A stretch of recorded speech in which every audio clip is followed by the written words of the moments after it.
अस्सलाम वालेकुम दोस्तों, उम्मीद करती हूँ आप सब खैरियत से होंगे। रुकनीज़ वर्ल्ड में आपको खुशामदीद। आज का हमारा टॉपिक है सिस्ट, इंडोमेट्रियोसिस सिस्ट या चॉकलेट सिस्ट।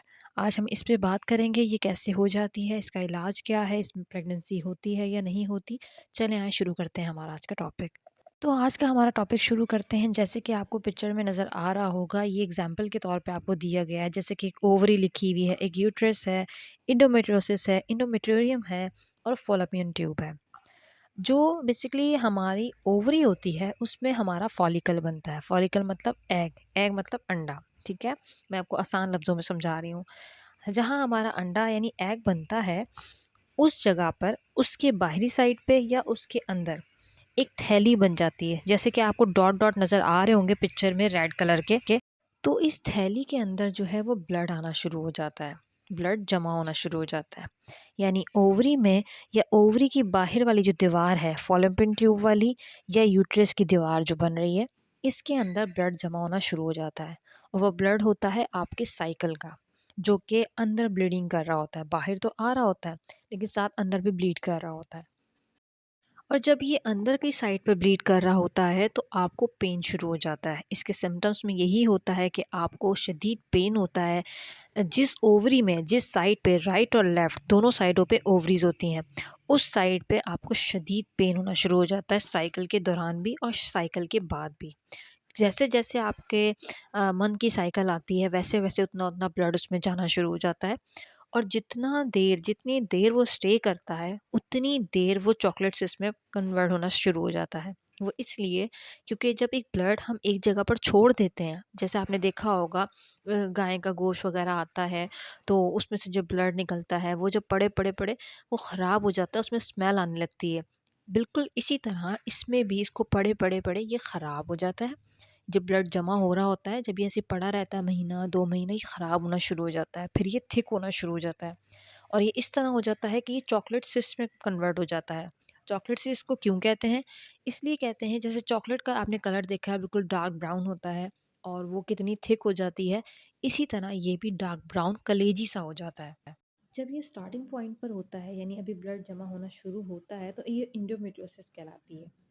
और जब ये बहुत ज़्यादा लेट हो चुका होता है, जैसे किसी को 6-8 महीने हो गए, साल गुज़र गया, उसे पता नहीं है, तो फिर ये चॉकलेट सिस्ट में कन्वर्ट हो जाती है और चॉकलेट सिस्ट का फिर ऑपरेट ही होता है।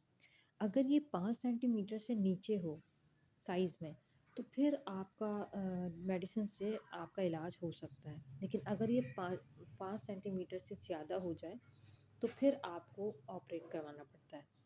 इसलिए जो भी इंडोमेट्रियोसिस वाले पेशेंट हैं, उनको चाहिए कि वो हर 2 महीने बाद अल्ट्रासाउंड करवाएँ। डॉक्टर कहें या ना कहें, लेकिन आपको अपनी खुद केयर करनी है। आपको हर 2 महीने बाद अल्ट्रासाउंड करवाना है या टीवीएस करवाएँ। इससे ये होगा कि आप मतलब आप नोट करते रहेंगे कि ज़्यादा 5 सेंटीमीटर से ज़्यादा ना हो सिस्ट। अभी स्टार्टिंग पॉइंट पर ही हो तो आप उसको मेडिसिन से कवर कर लें। तो जनाब, ये बहुत तकलीफ़देह होती है, ये वाली जो सिस्ट होती है। पीसीओ जो होता है उसमें पानी की थैलियाँ जिसमें होती हैं, वो फिर भी इतना पेनफुल नहीं होता जितना इंडोमेट्रियोसिस सिस्ट होती है। और ये इतनी जड़ों वाली सिस्ट होती है कि ये आपका पीछा नहीं छोड़ती। एक बार आपको हो जाए तो फिर ये है कि आपको इसको टैकल करना आना चाहिए। आप इसको सारी लाइफ किस तरह हैंडल करेंगे, और इससे ये हो सकता है कि ये डिले हो जाती है, और इसका सबसे बेहतरीन हल ये होता है प्रेगनेंसी। प्रेगनेंसी इसका वाहिद हल इसलिए कहा जाता है क्योंकि एक तो आपका साइकिल रुक जाता है प्रेगनेंसी में, और उस तरह जो थोड़ा बहुत ब्लड इसमें बचा हुआ भी होता है, कोई सिस्ट बनी हुई भी होती है, तो वो ड्राई हो जाती है खुद ही। तो इसलिए इसको प्रेगनेंसी का इसको बेहतरीन हल कहा गया है। और उसके बाद मुमकिन है कि ये दोबारा आपको ना बने। पहले पहले हम इसके सिम्टम्स की बात कर लेते हैं। इसके सिम्टम्स में आपको पेन बहुत ज़्यादा होता है, पीरियड से पहले भी और पीरियड के बाद भी। आपका जो साइकिल होता है उसमें आपको पेन इतना शदीद होता है, इतना शदीद होता है कि शायद आपसे बर्दाश्त ना हो। दूसरी बात की, अगर ये 5 सेंटीमीटर से ज़्यादा बढ़ जाए, चाहे आपकी राइट ओवरी में हो या लेफ़्ट ओवरी में हो, तो वो जगह स्वेल होना शुरू हो जाती है। वो साइड आपके बेली की स्वेल होना शुरू हो जाती है। वो भी एक सिम्पटम्स होते हैं। और आपके हेयर आना शुरू हो जाते हैं, बाल आना शुरू हो जाते हैं आपकी चिन पे, आपके फेस पे, आपके चेस्ट पे। ये एक सिम्पटम होता है। तो बेसिकली सिम्पटम्स इसके बहुत सारे हैं। ये आपको खुद महसूस करना है कि आप में क्या चेंजेस आ रहे हैं। हार्मोन्स आपके जो चेंज हो जाते हैं, हार्मोन्स इम्बैलेंस हो जाते हैं, उसकी वजह से ये हेयर भी आ रहे होते हैं फेस पे और चेस्ट पे, और ये आपको प्रॉब्लम आना शुरू हो जाती है। तो आपको ये है कि या तो आपका साइकिल आए तो साइकिल ठीक ना आए, उसमें कलर उसका चेंज हो, थिक हो, तो ये सारे सिम्पटम्स होते हैं। इस पे आपने गौर करना है। आपके पेन आपको नॉर्मल से ज़्यादा हो रहा हो, या आम डेज़ में आपको टी से उठ रही हो, इस तरह के पेन हो, तो आपको हार्मोनल इम्बैलेंस का भी इशू हो सकता है, पीसीओ का भी हो सकता है और इसका भी हो सकता है। अच्छा, तो आपने अब ये करना है कि आपने हर 2 माह के बाद अपना चेकअप करवाना है। जो मेरी ये वीडियो सुन रही हैं, जो जिनको ये प्रॉब्लम है, सबसे पहले तो आपने परेशान नहीं होना। देखें, जड़ों वाली बीमारी इसे कहते हैं, कि डॉक्टर्स अक्सर ये कहते हैं ये इनकी जड़ें होती हैं। ये आप ऑपरेट भी करवा लें तो ये ख़त्म नहीं होती। ऑपरेट करवाने के भी बाद ये दोबारा बन जाती हैं। आपने इसके साथ ही सर्वाइव करना है, और अल्लाह के घर देर नहीं, अल्लाह ताला आपको औलाद भी देगा इंशाअल्लाह, और इसमें सारे काम हो जाते हैं। ऐसा नहीं है इसमें औलाद नहीं हो सकती। हाँ, ये ज़रूर मैं कहूँगी कि थोड़ी-सी स्ट्रगल करनी पड़ती है, थोड़ा मुश्किल हो जाता है आपको कंसीव करना, और प्रेगनेंसी को आपको लेके चलना, आपको एहतियात की ज़्यादा ज़रूरत होती है। इसमें आपको ब्लड थिन करने के लिए मेडिसिन भी दी जाती हैं, क्योंकि ब्लड भी अक्सर थिक हो जाता है।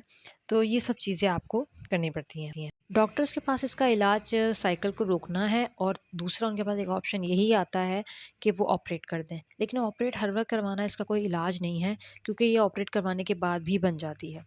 मेन हमें कंसीव करने के लिए जो चाहिए वो है हमारा फॉलिकल, कि हमारा फॉलिकल हेल्दी बनना चाहिए। हमारा फॉलिकल अच्छा हो, लोगों को कंसीव हो जाता है। मैंने 3-3 4-4 बच्चे देखे हैं जिनको ये प्रॉब्लम है, तो इसमें परेशानी की कोई बात नहीं है। बेहतर है कि एक बार आप होम्योपैथिक इलाज भी करवाएँ। होम्योपैथिक का मैंने पर्सनली खुद इलाज कराया था, और मुझे बहुत फ़ायदा हुआ, जो कि मेरी 4 साढ़े 4 सेंटीमीटर की सिस्ट थी, वो ख़त्म हो गई। तो एक बार आप लोग होम्योपैथिक से ज़रूर इलाज करवाएँ, उससे भी बहुत फ़ायदा होता है, क्योंकि आप हर वक़्त आप ऑपरेट तो नहीं करवा सकते, एक तो कॉस्टली बहुत ज़्यादा है, और साथ ये है कि एक ज़ाहिर है आप हर बार ऑपरेट नहीं करवा सकते। अगर साल में आपको हर 2 महीने बाद बन रही है, तो आप ऑपरेट तो नहीं करवा सकते। तो बेहतर ये है कि आप इस तरह से इलाज करवाएँ। उम्मीद करती हूँ आपको मेरी वीडियो पसंद आई होगी, समझ आई होगी, और कुछ ना समझ में आए तो आप मुझसे कमेंट बॉक्स में पूछ सकते हैं।